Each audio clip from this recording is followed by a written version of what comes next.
estamos para viver dias históricos aí em frente, viu? O Brasil está na iminência de, nos próximos anos, se tornar um dos países mais ricos do mundo. O volume de parcerias que o Lula, e agora junto com a Dilma, ó, volta por cima da Dilma no melhor estilo, o volume de parceria que eles estão fazendo com outros países vai alçar o Brasil para um patamar que, olha, tudo que se esperava do Brasil quando descobrimos o pré-sal, que, olha, descobrimos muitos trilhões, vamos investir tudo em saúde, em educação, em moradia, vai ser um país de primeiro mundo em poucos anos. Pois bem, tudo que se esperava acabou não acontecendo por conta do golpe de Estado de 2016, que foi exatamente para barrar isso, mas agora vislumbra-se que seja muito melhor do que aquilo, viu? O que se esperava do Brasil é pouco para o que se espera para os próximos anos.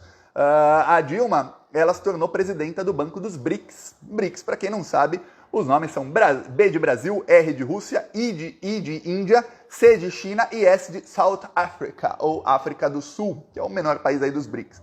Mas os BRICS estão admitindo novos países. E essa semana o governo chinês deu um amplo destaque para a China em todos os noticiários do Brasil, para a Dilma, em todos os noticiários do país, e estão aí promovendo a expansão dos BRICS. A primeira atitude foi que a Argentina já entrou no Banco dos BRICS, conseguiu um empréstimo do BRICS exatamente para conseguir aí fazer frente ao que os Estados Unidos estão fazendo com a Argentina.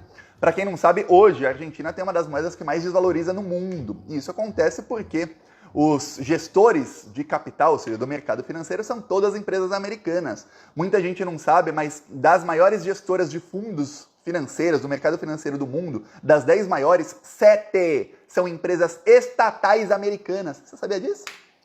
Esses neoliberais falam que são contra estatal, mas as empresas que mais gestionam, ou seja, que mais têm sob seu domínio ações, fundos de investimento no mundo, das 10 maiores, 7 são estatais dos Estados Unidos. Então eles conseguem manipular o câmbio, ou seja, manipular a moeda de qualquer país. E hoje o que estão fazendo é o seguinte, jogando lá embaixo o peso argentino para ver se conseguem derrubar o governo progressista da Argentina e colocar lá um fantoche, como era o ex-presidente Macri, como conseguiram colocar no Brasil o Bolsonaro, como conseguiram colocar o Michel Temer e tudo mais. No meio disso tudo, a contraofensiva está acontecendo por meio dos BRICS. É isso que está acontecendo. Aí você deve estar se perguntando, tá, Thiago, como é que a expansão dos BRICS vai ajudar o Brasil a ser um país tão rico? Alguns especialistas europeus estão dizendo que nos próximos 10 anos o Brasil vai virar a Suíça da América Latina e que a América Latina tende, com a expansão dos BRICS, a pouco tomar o lugar de primeiro mundo dos países europeus. É isso que está acontecendo, é uma inversão da ordem. Hoje, os países de primeiro mundo são chamados o Norte Global, que são países da Europa, Estados Unidos e a Austrália, mesmo estando no Sul, é chamada de Norte Global porque é o norte ali dos países mais ricos.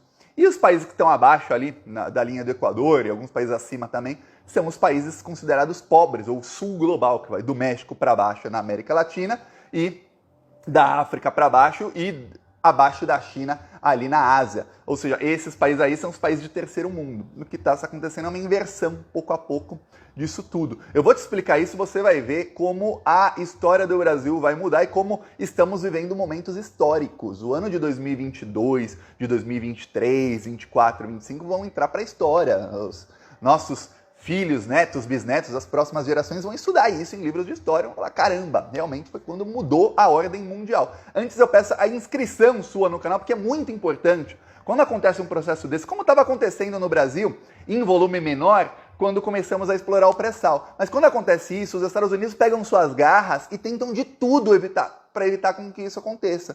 E a principal a maneira que eles fazem isso é via grande mídia, e na comunicação, ou seja, com fake news, atacando os governos progressistas de todas as maneiras possíveis. E é muito importante que tenha uma comunicação progressista pra gente bater de frente com eles, que antes não tinha. A Dilma caiu com 8% de aprovação porque não tinha um contra-ataque ali do governo Dilma. A comunicação dela era um zero à esquerda, nada, era inútil. Eu não sei quem era o segundo da Dilma, mas meu Deus do céu, a pessoa mais incompetente da história. Pois bem, eu peço então a sua inscrição aqui no canal e na descrição eu deixo minhas outras redes sociais. Inscreva-se, siga lá também. Agora eu vou te explicar aqui isso tudo e vou te mostrar um gráfico. Esse gráfico aqui mostra a expansão do PIB dos países do BRICS, Brasil, Rússia, Índia, África do Sul e tudo mais, e os países do G7, que são os 7 países mais ricos do mundo ali, fora a China e Rússia, que são Estados Unidos, Itália, Reino Unido, Alemanha, enfim, são esses países. Olha só o que vai acontecendo no gráfico. Ó. Vão passando os anos. Olha só como o G7 vai caindo e os BRICS vão subindo, subindo, subindo, subindo. Aí chega a pandemia, breca um pouquinho isso, mas depois o que acontece é que os países do BRICS acabam passando. Hoje, o PIB dos países do BRICS juntos é maior que o dos países do G7. E olha que são 5 contra 7.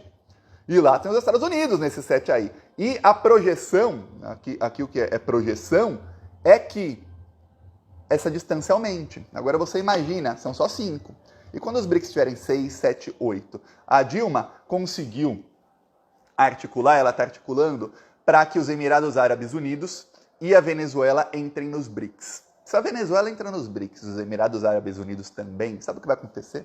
Os BRICS vão controlar, junto com a Arábia Saudita, que já está em processo de entrar, 80% do petróleo do mundo. 80%. Você consegue imaginar o tamanho do desespero de Joe Biden e dos norte-americanos com isso? 80% do petróleo do mundo vai pertencer a um grupo de países que está ali alinhado com China e com a expansão do mundo. E que não está mais alinhado com a política imperialista norte-americana. E quando eu falo imperialismo, eu vou te explicar o que é uma política imperialista. É o seguinte, eles vêm a nós, países do sul global, eu falo toda a América Latina, países africanos, países mais pobres, como escravos deles. Isso não é de ontem ou de anteontem, isso é de séculos atrás. A Inglaterra já fazia isso muito tempo atrás, século. Para quem não sabe, teve uma guerra no Paraguai em que o Brasil, a Argentina e o Uruguai destruíram todo o Paraguai. Mataram mais da metade da população do Paraguai. Isso faz 150 anos essa guerra? Pois bem, você sabia que essa guerra foi causada e financiada pela Inglaterra? E que depois dessa guerra, o que aconteceu? O Paraguai, que era o país mais próspero, era como se fosse, comparando hoje a Suíça da América Latina, o Paraguai se tornou um dos países mais pobres da América Latina. E Brasil, Uruguai e Argentina ganharam o que com isso? Nada. Ficaram devendo bilhões para a Inglaterra, porque tudo foi financiado pela Inglaterra. Ou seja, você vê como eles colocam, desde antes do Brasil ser república, já colocavam gente corrupta no Brasil e em outros países da América Latina para se baterem uns nos outros. Em vez de irmos juntos na mesma direção, não, vamos bater uns nos outros, uns ficam endividados, outros ficam assim, e poucas pessoas, poucos seres humanos que estavam aí, que se venderam, ganharam muito com isso. É isso que acontece desde muito tempo atrás. Hoje é a mesma coisa, eles nos veem como escravos, a gente só serve... O que eles querem? Eles querem que o Brasil seja um mega pasto pra gente plantar tudo, quanto mais pobre for o Brasil, melhor, porque os salários são mais baixos, a mão de obra é mais barata, e aí a gente pode vender nossos produtos bem baratinho, porque o norte-americano, o estadunidense, o europeu não quer pagar caro na banana brasileira, na laranja brasileira, no café brasileiro. Não, eles querem pagar baratinho. Então, a gente tem que ser escravo. É praticamente isso. Esse é o imperialismo norte-americano. O que está acontecendo é o seguinte, a China começou a investir bilhões e bilhões e bilhões de dólares em países africanos, em países da América Latina, para que esses países se desenvolvam industrialmente, ou seja, comece a ter indústria. Hoje, o maior comércio da Argentina com os Estados Unidos, por exemplo, é ouro. A Argentina vende ouro cru para os Estados Unidos. Quando chega um governo argentino que fala, vamos industrializar isso. Você pode pegar ouro e produzir chips de computador, que é o que está em falta no mundo hoje. Hoje, a maior demanda do mundo é por chips. Por quê? Porque todo mundo tem chips. Com o 5G, vai ter chip em tudo que é lugar. Até eletrodoméstico tem chips, mas vai ter muito mais, porque vai ser tudo conectado à internet. Então tem uma demanda muito forte por isso. Então vai precisar de muito ouro para isso. Quando a Argentina fala em industrializar, os Estados Unidos, não. Peraí, eu vou comprar chips da Argentina caros? Não, eu prefiro ouro cru, faço eu o chip, gero emprego aqui nos Estados Unidos e vendo pelo preço que eu quiser. E aí eu sou independente, porque os chips estão nos Estados Unidos, a fábrica está nos Estados Unidos. Se tiver na Argentina, amanhã depois eles falam, para você não quero vender porque a China está pagando mais, eu me ferro? Isso é imperialismo. É um exemplo de imperialismo. O mesmo caso do nosso petróleo. O que acontece é o seguinte, a Dilma está fazendo essa articulação, o governo norte-americano está extremamente preocupado com isso. Hoje saíram matérias aí em veículos russos e chineses de que o Lula está se tornando um inimigo do Joe Biden praticamente na geopolítica, porque primeiro ele não comprou a versão furada lá do conflito da Ucrânia, que os Estados Unidos querem disseminar, e segundo, ele está fazendo essa mega parceria. Essa mega parceria é boa para o Brasil porque esses países eles não usam mais o dólar. O Brasil consegue se desencilhar de uma vez por todas do imperialismo americano. A gente nunca mais vai depender deles. Eles só vão conseguir colocar as garras no Brasil por meio de golpes de Estado. Só se for assim, golpes envolvendo a